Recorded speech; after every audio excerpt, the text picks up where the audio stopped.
Good morning, everyone. My name is Emilia, and I am with River Pine Kindred. So, the topic got brought up that some of the members thought it was a good idea to tell my story and to share what it is that I do for River Pine Kindred. So, my story began when I was a child. I was brought up in a family where half my family was Norwegian and half my family was Irish.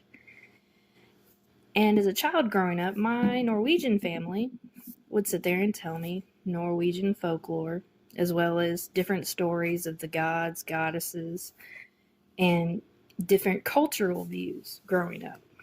And as I grew into a tween or a teen or whatever you want to call it, I had my first experience with one of the Norse gods.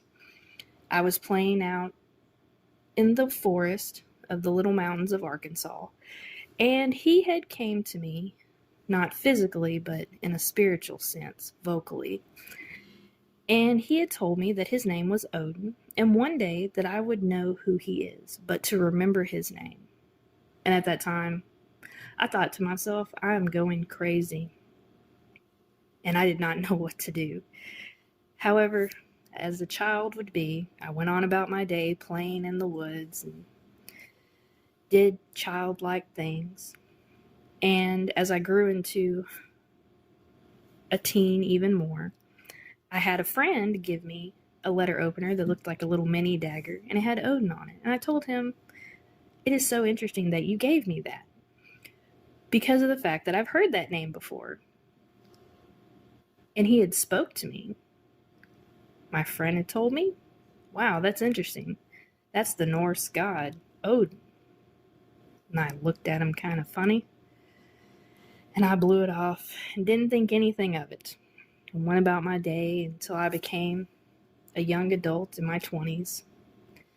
And I had a friend who visited me again. And I think that life is, an echo until you get it right.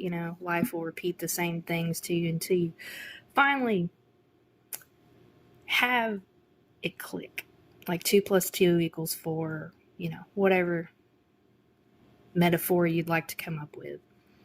However, my friend had told me that I have a lot of moral values that you would see people who are Norwegian or of the Norwegian faith. And I looked at him. I thought to myself, I have no idea what you're talking about. He told me to humor him, and so he gave me the book, American Gods by Neil Gaiman. I really enjoyed the book. It was a good book. It taught me about, the different gods and goddesses, and the storyline was really good. I brought the book back to him, and I told him I really liked it. He was like, He paused for a moment, looked at me.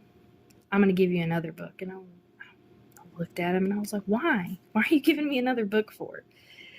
He had told me, I want you to read the Poetic Edda. And once you're finished with it, let me know what you think.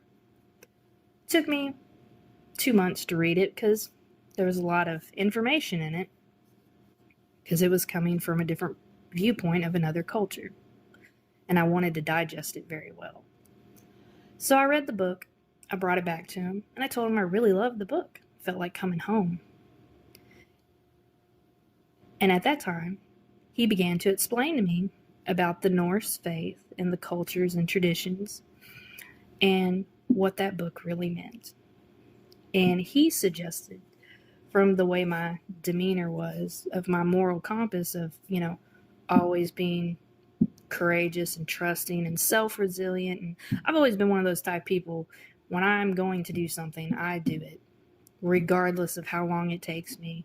I stand up for things in life that I believe is injustice. And I'm not saying that I'm some political warrior or anything like that. I'm not.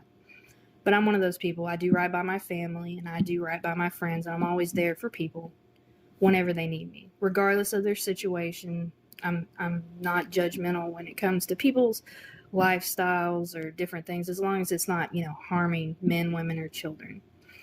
And I don't ever back down for whatever goals I set in place. I'm always determined, and I won't give up. And so that book, The Poetic Edda, led me on my journey to where I am now. And I studied for 7 years alone. And I went from book to book. I think I read like 150 books. Like, it was a lot. And it took me a long time to digest them. For every book I had a journal. And I wrote entries about different passages in that book so I could learn more and understand what it was talking about on those tough subjects. Because you think about it,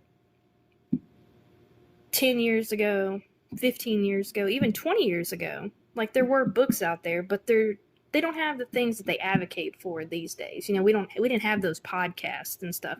We had, Yahoo forums or these little private groups and chat groups and, Gmail, Hotmail, and all those different things.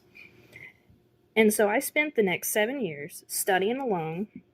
And occasionally I would ask questions when I would come across people on Facebook that seemed like they were very reliable and stuff like that. And I studied alone and made friends here and there on the World Wide Web until I came across 2 men that were living in the Texarkana area at the time. And they had came to me and said, "Hey, I really like the work that you're doing. Like, you're very devoted and dedicated to what you view in the Norse faith is sacred and profane to you. And we want to start a kindred and we want you to help us."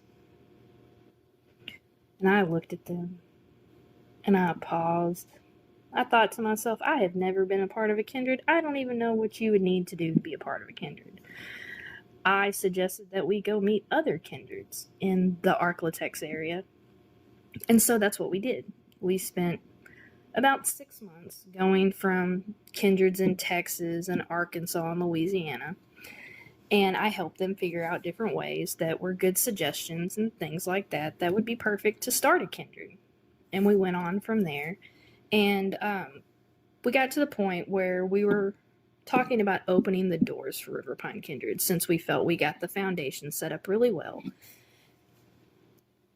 And some of the community members and the members that were the founders decided that they wanted to elect somebody to be the spiritual leader, as the Gothi, the Githia, or the chieftain, or whatever you want to call it. And it was between 2 people, one of the founders and me, who was helping alongside with them. And everyone had decided that they would like for me to become the chiefess or the Githia, whichever you would prefer to call it, to be the spiritual leader of River Pine Kindred.